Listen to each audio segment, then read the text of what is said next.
آج کل آپ بار بار اور بار بار اور بار بار سن رہے ہوں گے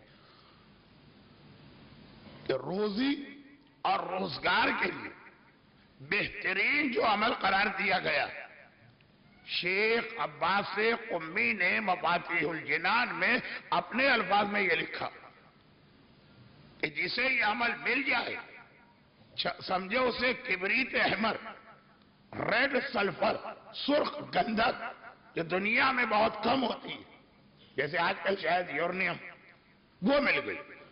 یہ اتنا اہم عمل، نماز جعفر طیار، اب آپ نے سن لیا، واقعات بھی سنے کہ اس سے لوگوں کو فائدہ کتنا۔ اب آپ دوڑ نہیں پڑیں گے نماز پڑھنے کے لیے، کیونکہ آپ کو پتہ ہی نہیں نماز کیسے پڑھی جاتی۔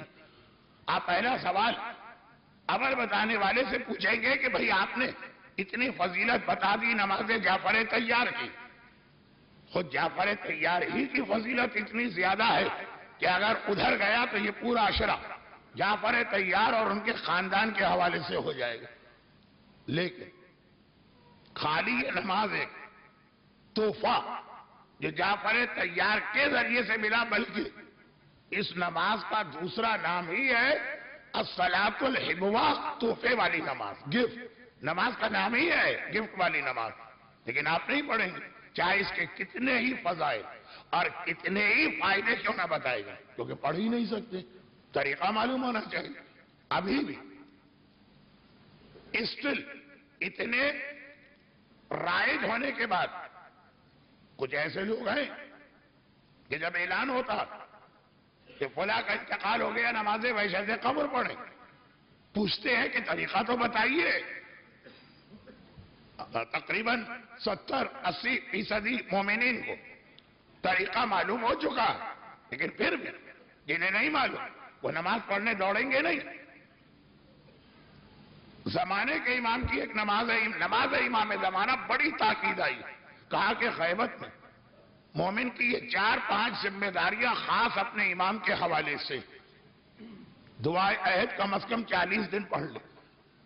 یہ سمجھیے کہ دواؤں کا ایک کورس ہوتا کہ بھئی اینٹی بائیوٹک کے 5 دن لینا، دعائے عہد امام سے باندھے جانے والے اس عہد کا نام ہے جس کا کورس ہے 40 دن۔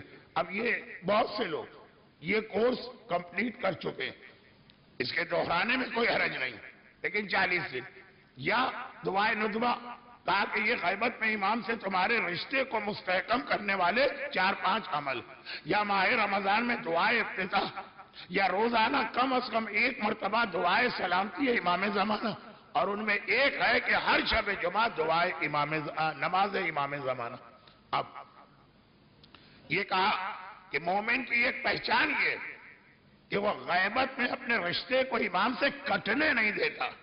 یہ جملے کا ایک مفہوم بھی ہے، انگریزی کا ایک محاورہ ہے، out of sight out of mind. Urdu میں آنکھ ہو جل پہاڑ ہو جل، جو چیز سامنے سے ہٹ جائے آدمی آہستہ آہستہ اسے بھولنے لگتا۔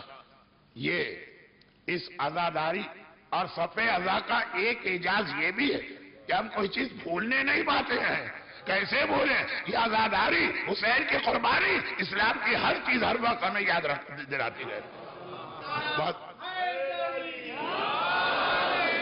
یہ دونوں جملے آج کی رات کے موضوع کے تحت ہے، امام زمانہ بھی اور عزاداری بھی، کیونکہ سید سجاد کی سیرت میں یہ 2 چیزیں اتنی اہم ہیں کہ آج اس تمہید کے بعد انہی کو لے کے آگے بڑھنا ہے۔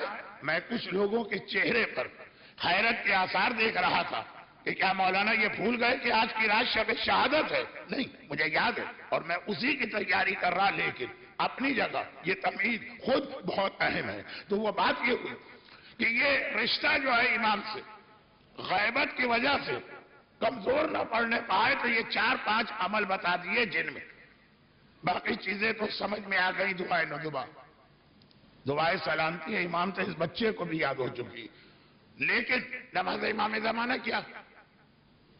ہر نیا آدمی پوچھے گا۔ تو یہ جو ایک مزاج ہے، ایک طریقہ ہے، بالکل ٹھیک، یہ طریقہ ہم ہر جگہ چلاتے ہیں سوائے اس فریضے کے جو کل کی مجلس کے آخر میں آیا، امر بالمعروف نہی عن المنکر۔